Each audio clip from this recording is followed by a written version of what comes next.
Hero ने तो heroine को तलाक ही दे दी। और वो इतनी बेगैरत औरत है, शोहर के मुंह से तलाक का लफ्ज सुनकर ही औरत का सांस रुक जाता है, शर्म से डूब मरती है वो। उस ढीठ को कोई फर्क ही नहीं पड़ा, नामुराद वैसे ही मस्त अंदाज में जिए चले जा रही है, बेहया कहीं की। सालन देख लेना। हाँ और सुनो, कल मैं बता रही हूँ।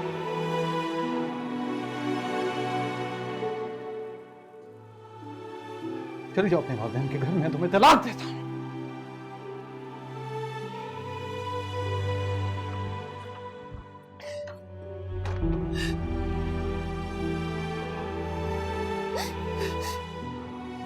हीरो ने तो हीरोइन को तलाक ही दे दी।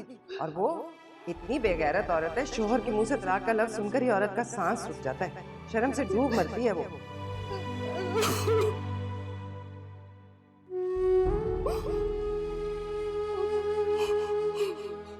मैं कैसी औरत हूँ, तलाक का लफ्ज सुनकर मेरी सांस क्यों नहीं बढ़ती, शर्म से मुझे मौत क्यों नहीं आई, मैं क्यों जिंदा हूँ, क्यों जिंदा हूँ मैं।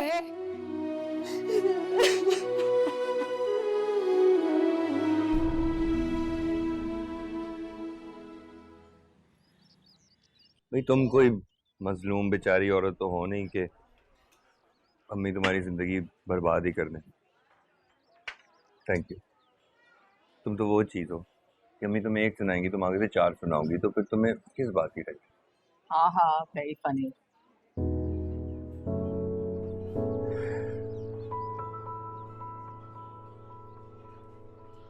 तुम्हें मेरे पर भरोसा नहीं,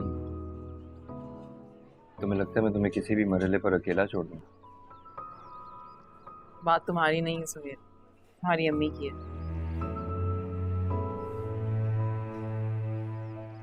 उस दिन पहली मुलाकात में उन्होंने मुझसे जो भी कहा, जैसा भी उनका रवैया था, वो मेरे लिए एक्सेप्टेबल नहीं है। मैं कोई टीनेजर तो हूं नहीं जो कि प्रपोजल आने पर इतनी खुश हो गई कि फिर बाकी सारी बातें नजरअंदाज कर दी।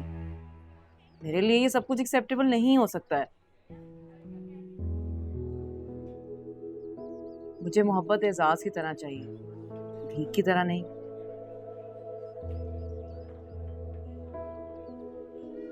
तुम बहुत अच्छी हो सुहेल, मैं तुम्हारे साथ शादी करना चाहती हूँ कि मैं तुम्हारी अम्मी के साथ नहीं रह सकती। हम अलग घर में भी तो रह सकते हैं ना।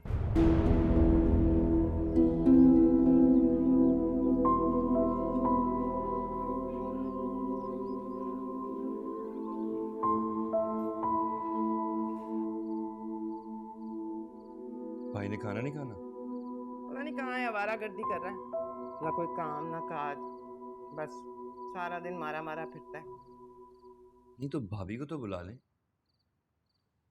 मेहमान है वो या नई नवेली दुल्हन कि मैं दावतनामा देने जाऊं? मैं बुला ले। कोई जरूरत नहीं है, बैठे रहो चुप करके। इन्हीं बातों ने उसका दिमाग खराब किया, जैसे तैसे 2 काम करती है और कमरे में घुस जाती है। पता है ना, अब सारे काम खुद ही करने पड़ेंगे। पहले तो मायरा थी जो उसका हाथ बटा देती थी, मैं भला समझती नहीं उसकी चालाकियां। आप भाभी को गलत समझ रही हैं अम्मी। बस बस मुझे ना बताओ, मैं अच्छी तरह जानती हूँ कि कैसी है वो। अरे भाई आए ना, खाना खाएं। भूख नहीं है मुझे।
चांद कितना खूबसूरत लग रहा है ना साथ। बहुत।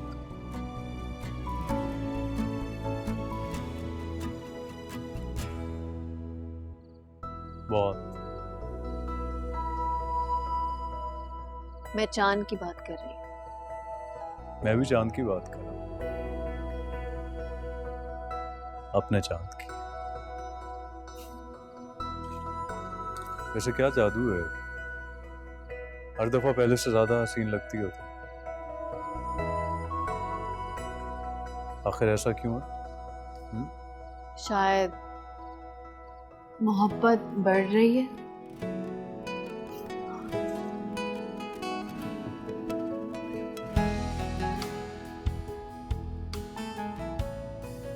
जब चांद मुकम्मल होता है, धीरे धीरे बढ़ता है, तो कितना खूबसूरत लगता है ना, है ना?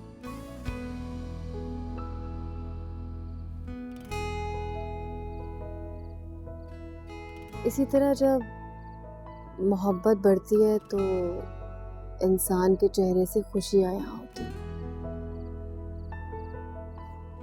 जो इंसान को खूबसूरत बनाती है। एग्जाम्पल तो तुमने बहुत अच्छी दी, लेकिन तुम भूल रही हो कि चांद घटता भी है। मोहब्बत भी घटती है।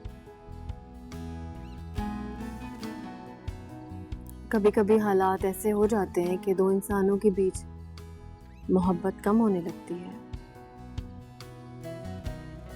इसीलिए कहते हैं कि मोहब्बत को हमेशा इजहार की जरूरत रहती है। मोहब्बत भी अपने होने की गवाही मांगती है साथ। और कौन देता है ये गवाही? इंसान का चेहरा। मोहब्बत में डूबे हुए इंसान का चेहरा चांद की तरह चमकता है।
मैंने तुम्हारी बात के बारे में बहुत सोचा है और तुम गलत नहीं कह रही, लेकिन इस पे इस वक्त फ़ौरन अमल नहीं हो सकता।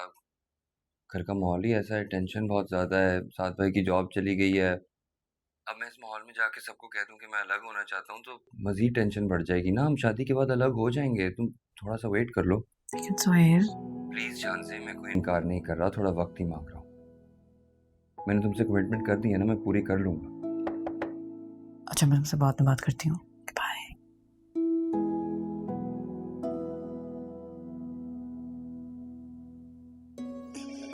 जी बेटा जी, क्या सोचा है सुहेल के प्रपोजल के बारे में? सुबह से उसकी अम्मी का फोन आ रहा है, क्या कहूं मैं उन लोगों को? अभी तक कोई फैसला नहीं किया आपने? बेटा कितना टाइम लेना है? और मम्मी कर लिया मैंने फैसला, हाँ करना है उन्हें। वंडरफुल, मुझे पता था यही फैसला करोगी। ऐसे ही फजूल के ना नखरे कर रही थी। मैं तुम्हारे अब्बू को बता कर आती हूँ।